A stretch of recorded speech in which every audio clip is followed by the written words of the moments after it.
Okay. We left off Chav Chesed Aleph, which is now Gilgul Shua. So the Gemara asked, we find Gilgul regarding Yisr, regarding the Sota, to actually that the water should be effective, that she should die in a context, although we can't adjure her that she should swear in that particular case, but once she begins swearing, we're able to shift it to even to a situation where normally you cannot impose the shvur, like at a rusa. That's what we were discussing. So first we adjure it that she did not commit adultery after she was fully married, and not only after she was fully married, even when she was partially married. She wasn't fully married, before she entered into the domain of the husband. That's Gilgul. We begin at one point and we shift even to other areas which we normally cannot impose the shvur, the oath.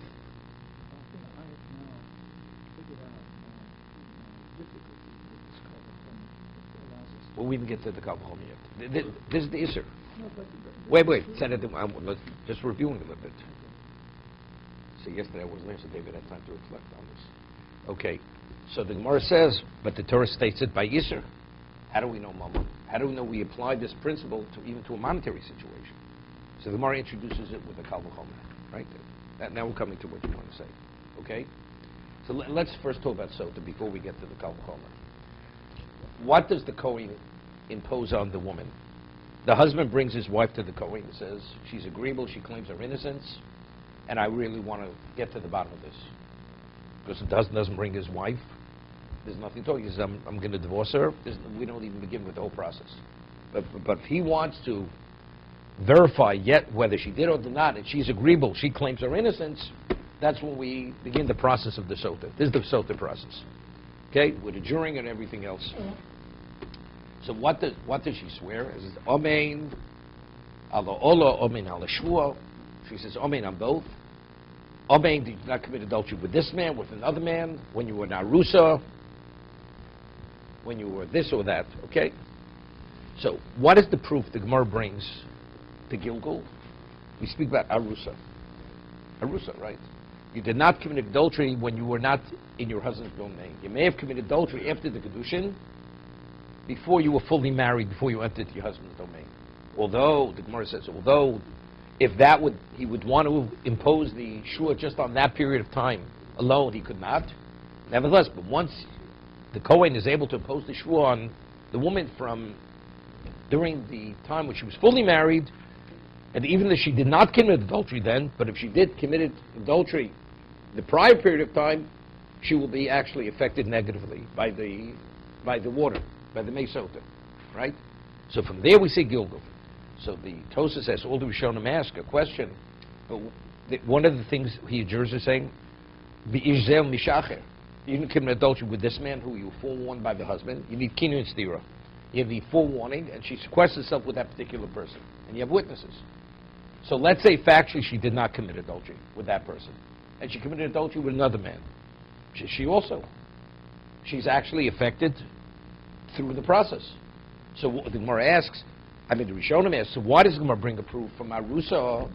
Why did the Gemara bring a proof that we say Gilgul lo miyashacher? Right? Normally, if you'd want to a juror say, take an oath after you were married, you did not commit adultery with this man who you were not forewarned not to sequester yourself with. The process doesn't start, correct? It has to start with the man who she was forewarned not to sequester herself. And then, once you say that, not only this man, maybe another man. Since we've been married, maybe you committed adultery with another man. So it's not a general adultery. It basically has to start with the man. Yeah, but Arusa is a bigger feature. No, but what do we need it? What do we have to even go to Arusa? Go straight to another man. Same thing. It will be the same Gilgul. Wait, so you give me an answer. You give me I want to try to understand. I'm just saying what the Rishonim ask. Okay? So the answer, what you answer. What the answer, because it wouldn't give us a full appreciation for Gilgul. Because the man, if she committed adultery with another man after she was married, what is lacking? It's the man himself. It is a period of time where you could adjure him, that man. Except there is a prerequisite. She has to be forewarned. Arus has no relevance to the whole process, because it's not tachas ishech. because she wasn't fully married. So by bringing that point out, that covers the full gamut of Gilgul. Because we want to bring something which is equivalent of karka. Fixed property, under no circumstance could you ever swear. Right? That's where we started. How do you know you're able, if you're swearing on movables, you could even impose an oath on karka. Karka, under no circumstance could you swear. Under any circumstance. Arusa, under no circumstance could you actually begin the process. So therefore, what is the equivalent of karka? Arusa. Ish acher is not the equivalent of karka. Ish acher, if she would have been forewarned regarding him, you'd apply the same process. Therefore, that's the reason why the Gemara brings the proof from Arusa, not from Ish acher. That's similar to what you're saying. That's what he's saying. Okay, good. That is the most extreme case. It has no relevance. That case is the equivalent of karka. Now, we show him have a new question. We speak about Gilgul. Let's say the man comes to Bezdin, and let's say the person is a motor b'miktas. The person has a claim. He says, you owe me 100. He says, I only owe you 50. Okay. Person on a Torah level must swear. Now there's another claim he has, kol for a kol. The man full denial. So once you impose the shvu on the motor b'miktas, you're able, on the Torah level, to impose a shvu on the full denial, on kol for a kol. That's Gilgul. You can't. It's like karka. Kol for a kol, normally you're not able to. Right? But you're able to shift. Once you start swearing on one, I'm able to make you swear on situations which on a Torah level you cannot swear. You can't impose the shvu. Not really. Same individual. He's making multiple claims. You go from one to the other. Okay? But it's a monetary claim. Right? Okay, now, when he makes the claims, let's say the court is aware, let's say on the record, the man over the years made multiple claims. And those multiple claims he wasn't able to impose a shvur. Now he comes with a claim which is a partial admission.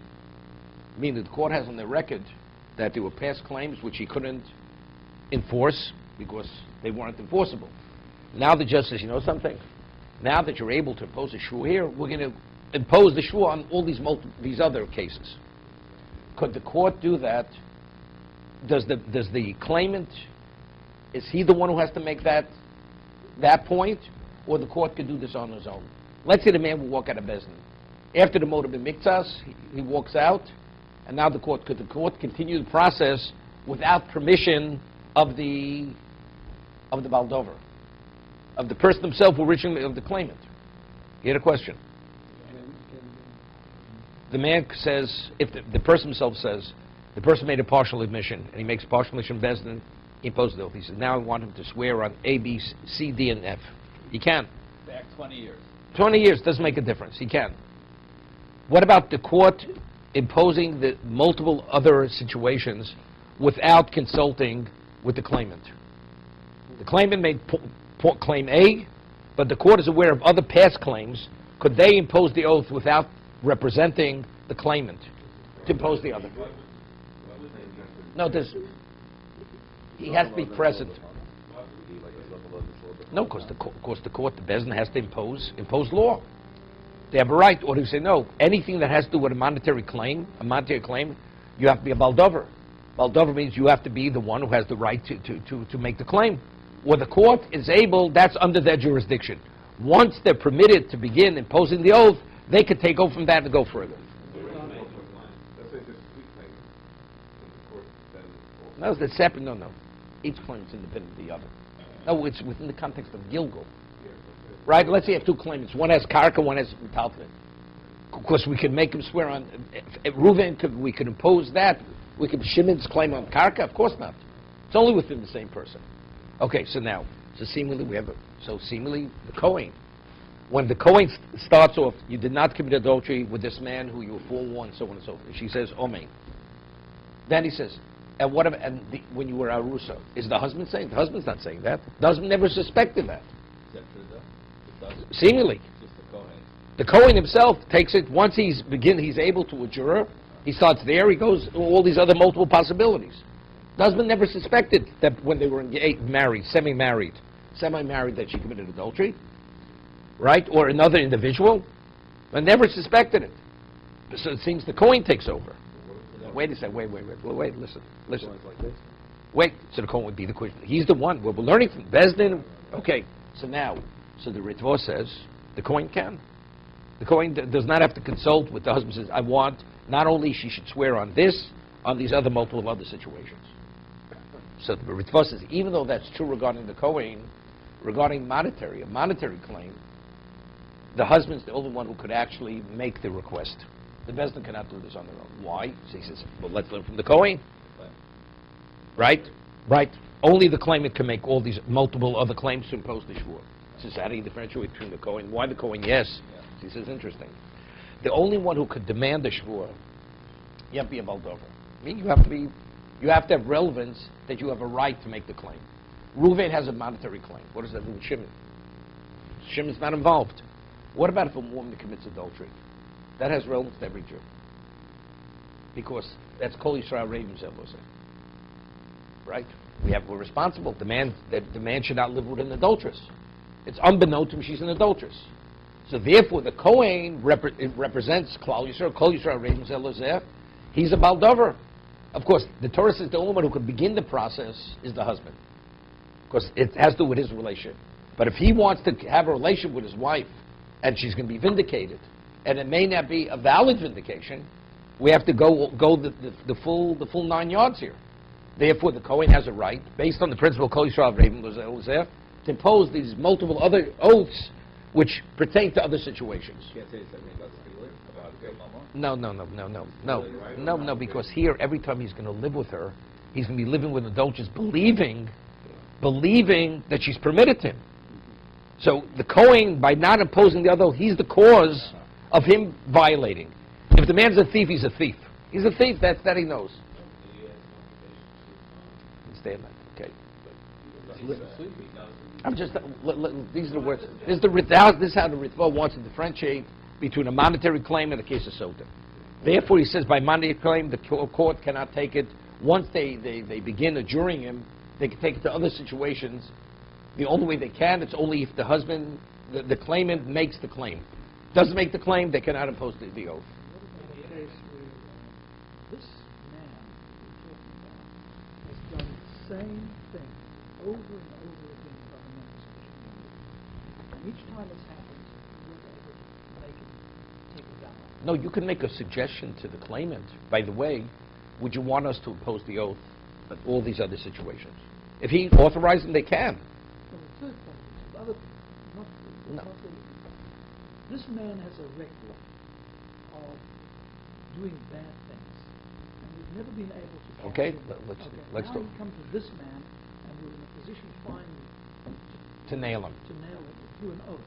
Right. A monetary thing through an oath. Right. Now the court is aware of all these other problems. Why can't we say, for Israel, No. because we protect. We don't No, make Kol this Yisrael right. Ravim doesn't mean that. Doesn't mean He's that. going to continue to do this. No. That's the future. If the court wants to rein in on, they can rein in on them, not based on an oath, not on the oath.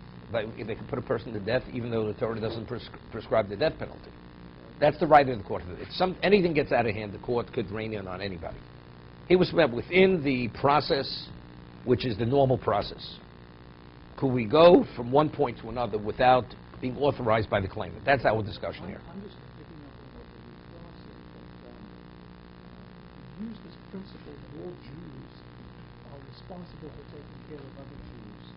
And that's why... Because if he's going to be in violation, no, because here, believing that his wife is innocent, he will actually cohabit with her, which he's not permitted, because factually she's an adulteress. And that's the problem. And so, therefore, we haven't really sufficiently verified whether she's an adulteress or not an adulteress.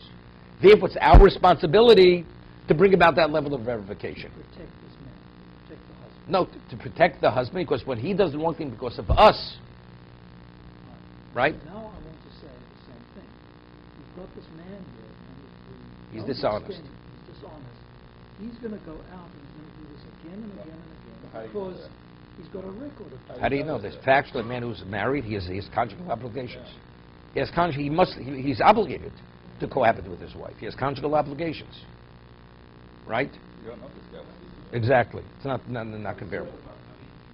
Wait, let me just state the cases. No, you're dissolving, but you can dissolve it even, no. That's not the reason, no. The Torah says you have a right to a juror, and if in fact she still claims she accepts the oath, you have a right to obliterate the name of Hashem, and then you give it, then the process begins. Good. So therefore what?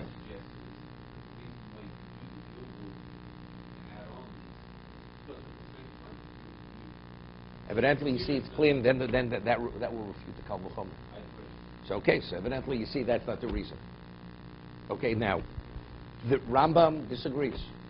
It's clear from the Rambam. The Rambam says that the Minchas Chinuch deduces this from the Rambam.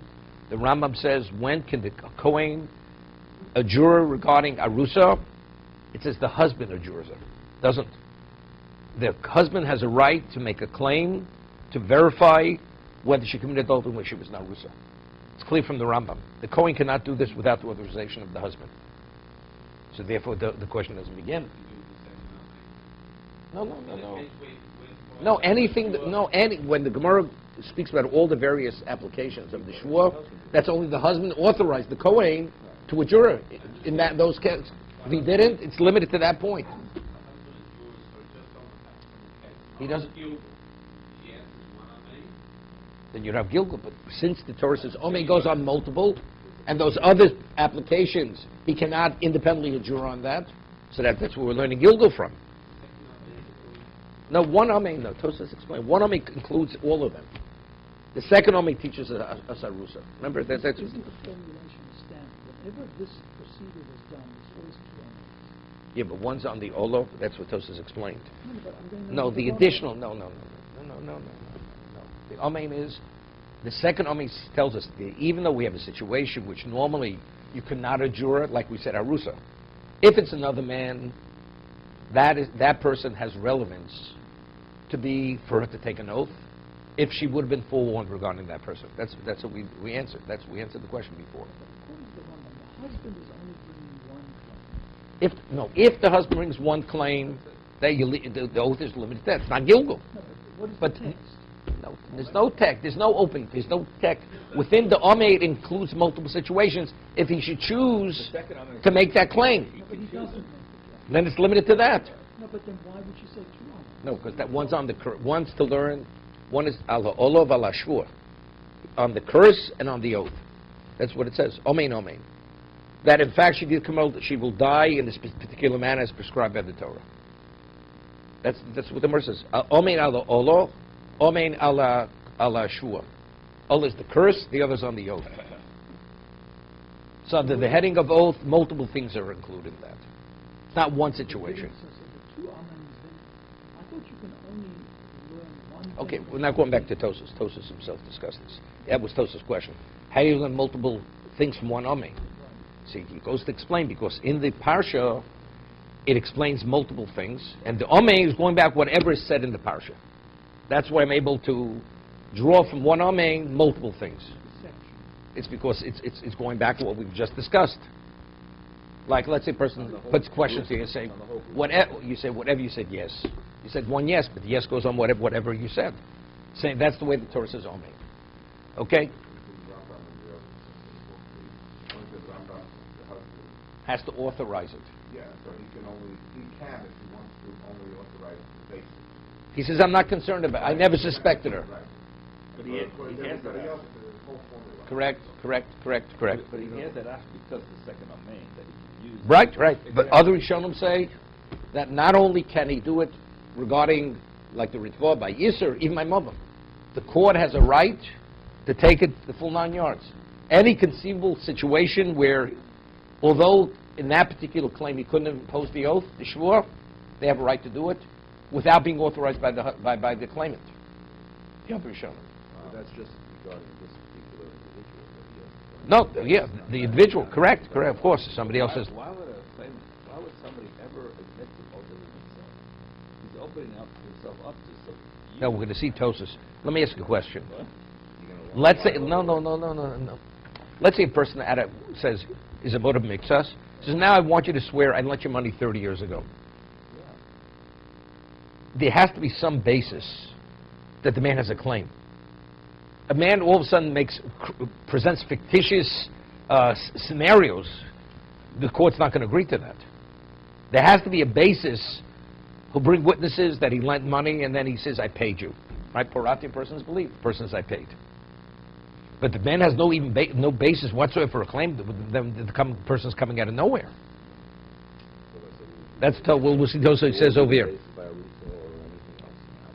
No, because over here, factually, she is a suspected adulteress.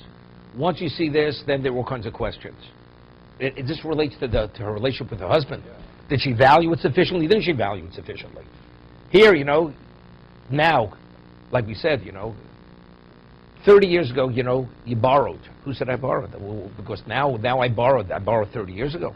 What does 30 years ago have to do with now? Otherwise, there's no end to it. The man can oppose, bring up anything he wants, and just keep imposing it. Whatever. Okay. Okay.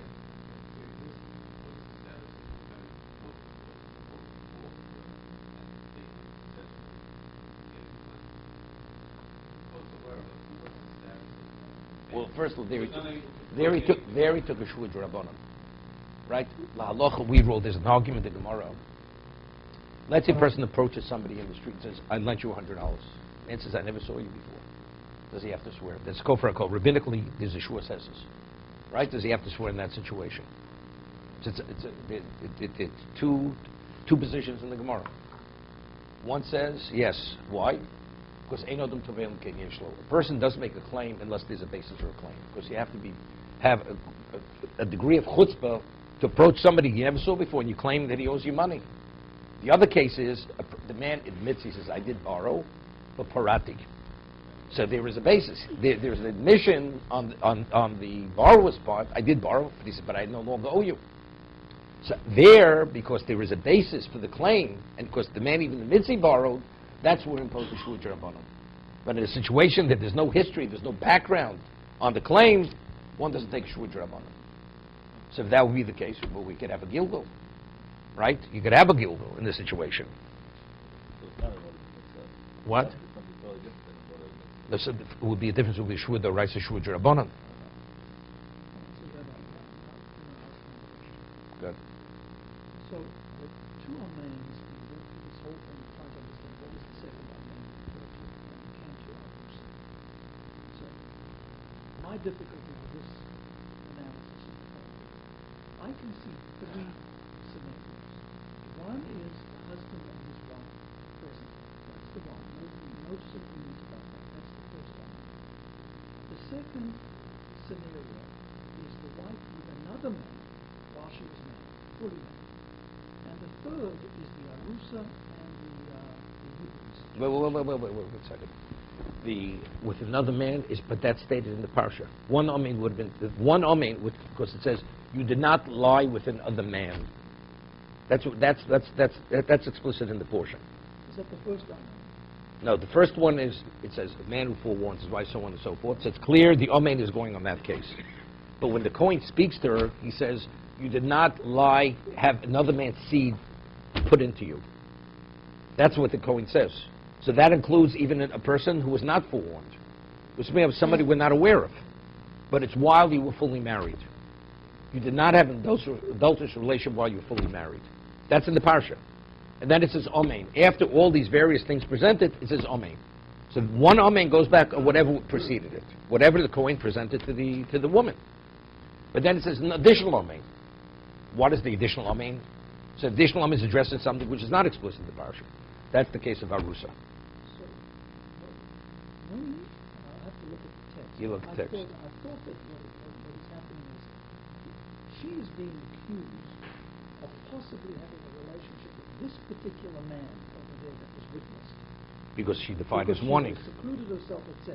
Correct. Okay. Now, how do we know that includes another man when she was married? Of course, he's not present. He's not no, seated. but I'm saying no, because that's in the parsha. That is in the parsha. That's stated explicitly in the portion. It says you had another man put a seed into you when you were tachas yishech, when you were fully married. That's explicit in the parsha. And it's not just talking about the specific. No, not only the specific command.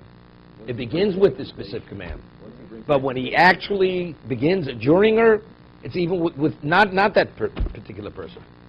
Anybody who you may have committed adultery when you were fully married. No, it is Gilgul. It is Gilgul, but it's not the Gilgul equivalent of Karka. Right, right, correct. For that, the Kohen doesn't have to ask the husband permission to ask. No, that's no. That asking permission is a separate discussion. That's a separate. That's the Rambam. It's much closer to Rambam and the Rishonim. According to Rambam, he can't Even that, he can't even go to another man. Can't go beyond whatever he. So how does he understand the Torah? No, it means what the husband wants. The husband's making these claims. Because that is a Gilgul. It is a Gilgul. It is a Gilgul. But it's not. But it's not. But it's not the ultimate Gilgul. The ultimate Gilgul, that's the second Omein, because the second Omein addresses something which is not stated in the Parsha. The only case which is not stated in the Parsha is Arusa. Because whatever is stated is Tachas Yisheich. What I was going to say is, if the Torah had said 3 Omens, But I'm explaining to you what Tosis I is. would have understood. I understand this. I understand Then that. I would have said, this is the 1, this is 2, and this is 3. Right. But one Omein is sufficient. If you state, you make multiple statements, and afterwards, after you say one Amen, so that one Amen is going whatever preceded, whatever those statements were. Okay, so what do we need the second Amen? Therefore, the second Amen evidently is addressing something which was not previously stated. What was not previously stated? Arusa. The first Amen includes in it Everything. a Gilgul. Yes, but not That's the difference. the ultimate Gilgul. No, I understand that. but So what? So one what's so Gilgul- difficult? So what's so difficult? How do we have the right to apply Gilgul even in that situation? Because the Torah says you have a right to apply it. Well, how do we know a Gilgul period? It's explicit from the text. There is Gilgul. The concept of Gilgul is explicit in the text. And what I was saying, But it's a Gilgul where a prerequisite wasn't addressed, which is not the ultimate chiddush. no, I know, but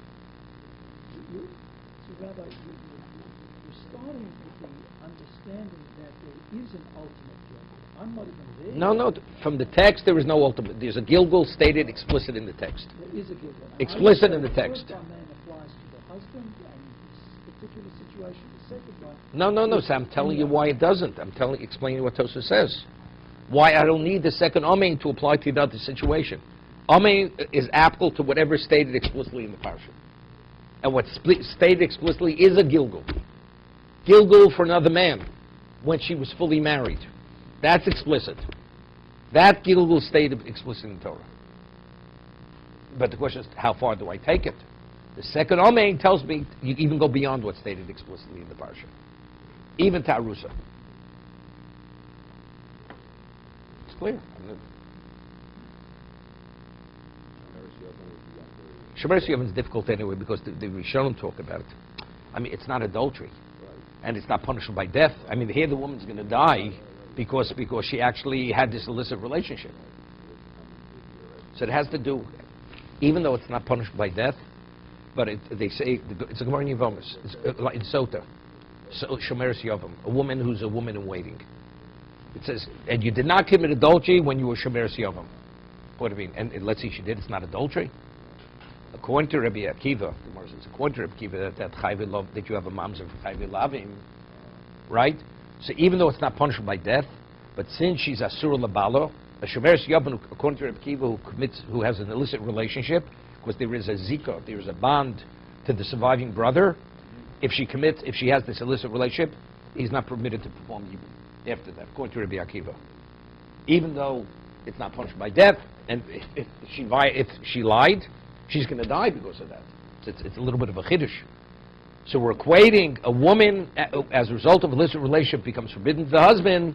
That's sufficient for the process to impact on her that she should die. And we don't rule like Reb Kiva. We don't. So we say, no, this Bryce that we're quoting is going like Reb Kiva. That's what the Gemara says. This Bryce, according to the way we rule, we would not have the words Shomer Siyavim in the Bryce. Only according to Rabbi Akiva. A woman is married to a man, and she previously had an adulterous relationship with a third man. Previously when? When she was married To this man. to this man. And this man knew nothing about it. Correct. She's living with him, and now she has a child from this man. From which, from the her... the legitimate husband. 100% kosher. Kosher So child. there's no, just because she was adult with him. Doesn't there's make a there's difference. No, No, impact on that child. She had Correct. a child with the other man, that would be That's a problem. mamzer, right? That's But not with illegitimate. this man. Right, correct. Even though when he was having relations with her, he was violating the Torah. Correct. Unbeknown to him. Right. It's not like a Kohen. A Kohen it's a cholo. Follow. There's no such Correct. It's like a Mauser Gurush also. What happens if a regular Yisrael is married to him, divorces her, she marries another man, then she should divorce him, and then he remarries her. Now he has a child from her. The child's a kosher child. Although he violated, being with her, he wasn't permitted in the relationship.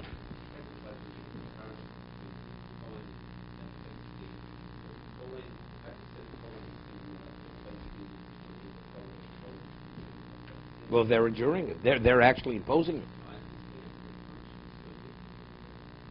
In other words, we have this argument in Poland as to whether the point is a shliach Hashem or not. No, makes no difference. No. In this context, only he's the one who could actually impose the shvur. The one who makes the claim is the husband. By monetary, it's the claimant who makes the claim. Now, who is the one who imposes it? It's the equivalent of that. Is it time? Okay. Kaddish.